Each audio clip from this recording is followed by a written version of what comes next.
you so much for tuning in. If you would, please give this video a like, share, and even subscribe to help this video reach more individuals like yourself. So right off the bat, why contracts?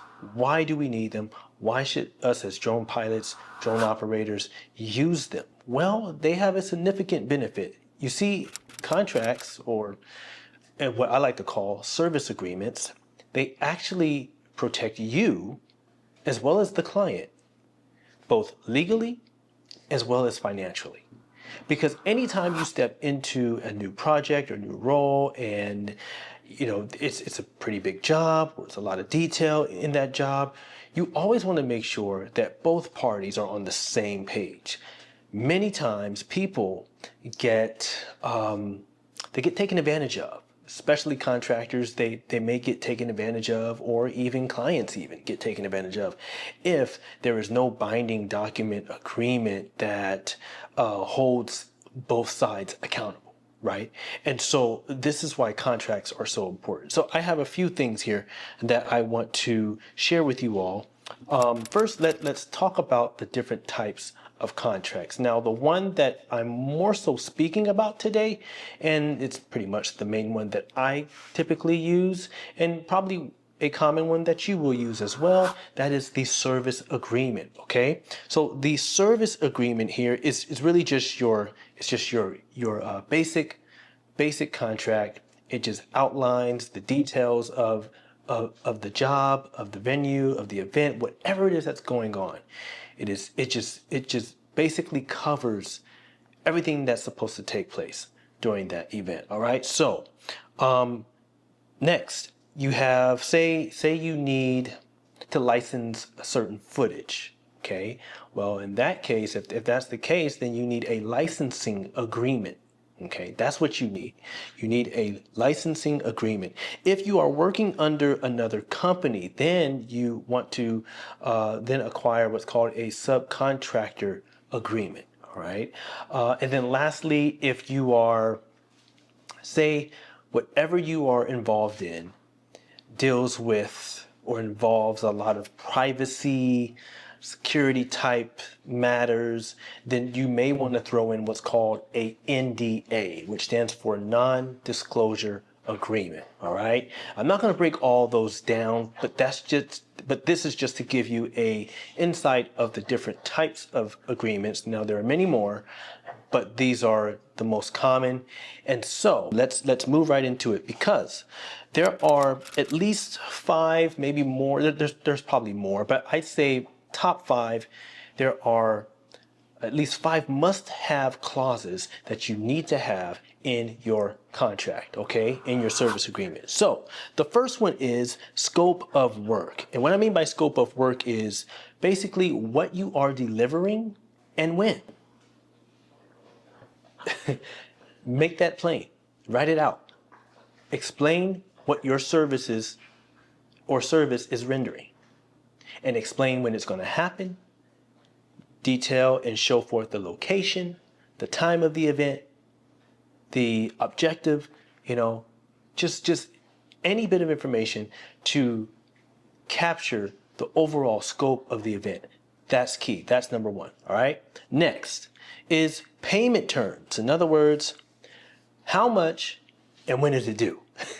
That's probably the biggest part that everybody else cares about, right? Is the payment part.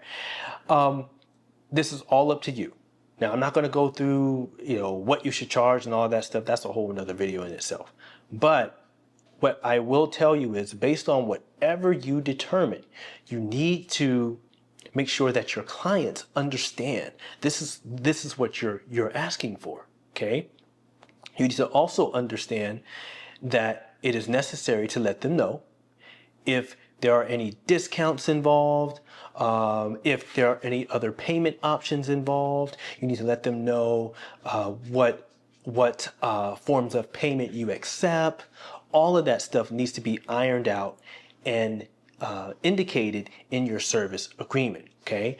I know for me, back when I used to do a lot of weddings and stuff like that, what I would give my clients the option to do is, if they can't or don't want to pay all up at front. Oh, and that's another thing. Do you want to get paid up front, or later. That's on you. You have to make that determination.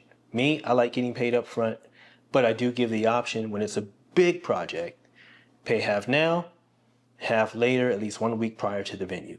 That works for me. I've never had any issues, never had any complaints. And so, yeah. All right, and then next, cancellations. Now this is a big one, you guys. This actually, I had an experience here. Cancellations is key because what happens if someone backs out? And so what do? Do they need to give you an advance notice?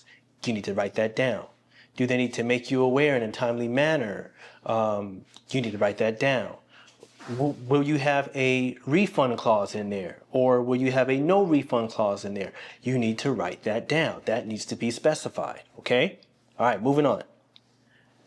Footage rights. In other words, who owns the right to the content?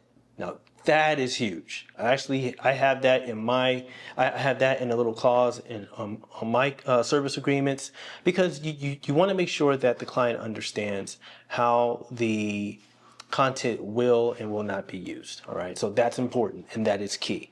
And then lastly, and I say this last because I don't always use it per se, because I feel it is optional and it's based on the situation, the scenario that you're in. However, it's always great, especially since we're talking about drones, to have insurance when you're out doing certain jobs. So, have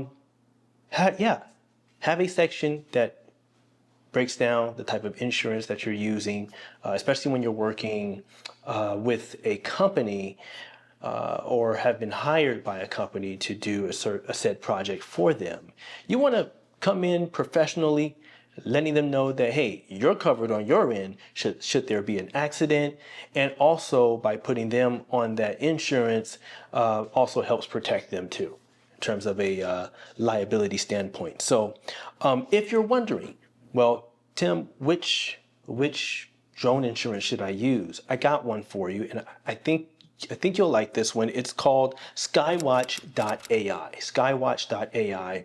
What I love about Skywatch.ai is that they have different packages. Well, I don't want to say packages, but they just have different options that allow you to choose the best insurance that would work best for you. Okay, and so for me, if I do monthly, great. If I want to do annually, I can do that too. Or if I just need insurance on an hourly basis based on the job, I can do that too. So, and it gives you the option to add additional drones, additional equipment. And so it is really beneficial, and it is necessary to make sure that you indicate that in your service agreement if it's necessary, if it deems necessary, okay? So now, where can I find these contracts? Well, there are at least 3 sites that you can use. They already have things built up and designed for you, so they really take out a lot of the work for you. I don't use them personally, but again, I'm just sharing the resources in case someone wants to check it out and really utilize them. The first one is Honeybook. Honeybook is a site or application where you can find templates.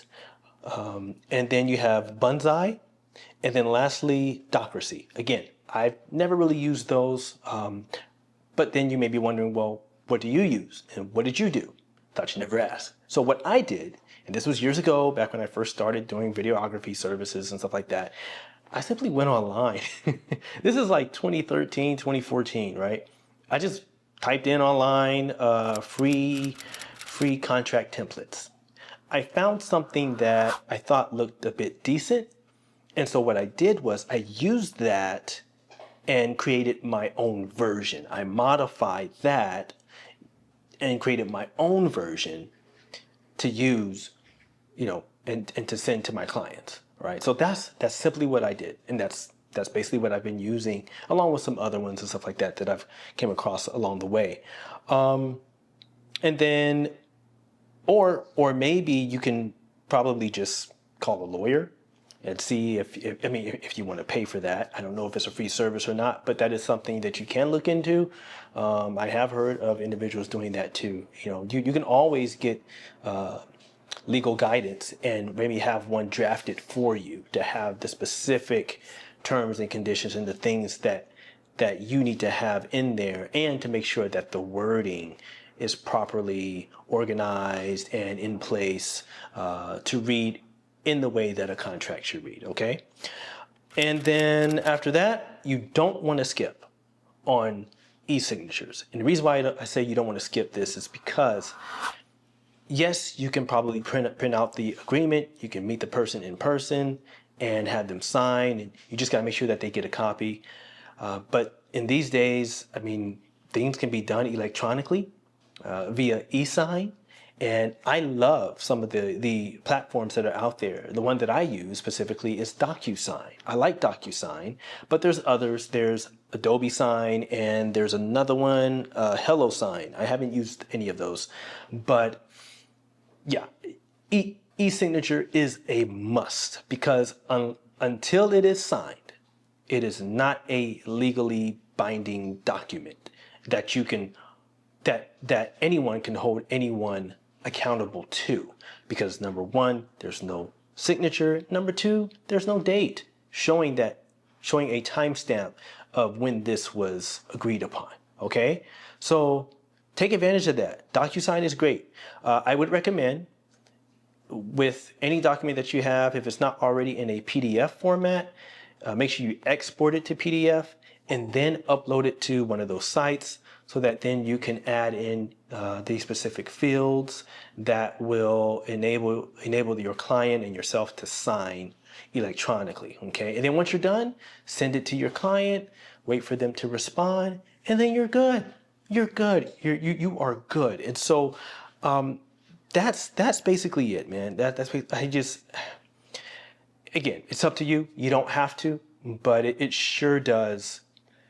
It sure does make you appear more professional and prepared when you go in with a document of some sort of agreement that between you and the client helps both parties understand and know, hey, this is what's expected. This is what's going on. These are everything that we discussed. I normally have a one-on-one discussion, whether it be email, text, or over the phone, right? That's normally how I communicate. And then once we agree upon, okay, so they want to hire me, all right, now we're going to do the contract phase.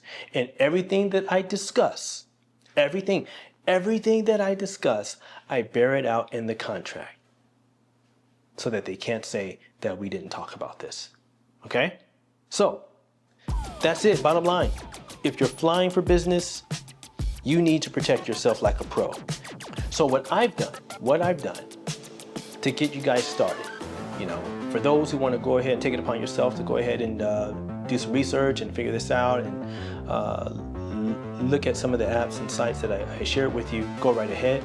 But to try to make the process a little easy, I provided a link in the description, okay? This link is going to take you directly to Google Drive, my Google Drive, where I give you access to download a free template that you can use. Now, this is just a simple, basic draft template. You can customize it, you can modify it, you could do whatever you want as long as it looks the way you want it to look. You can add your logo on it. It's in a Word format, but I'm giving it to you. I'm allowing you to take advantage, download it, use it, all right? All right, so that's it. Hey, listen, thank you for staying with me. I hope that you guys got something out of this. Don't forget to give this video a like, share, subscribe. I'll see y'all in the next one. I'm out of here.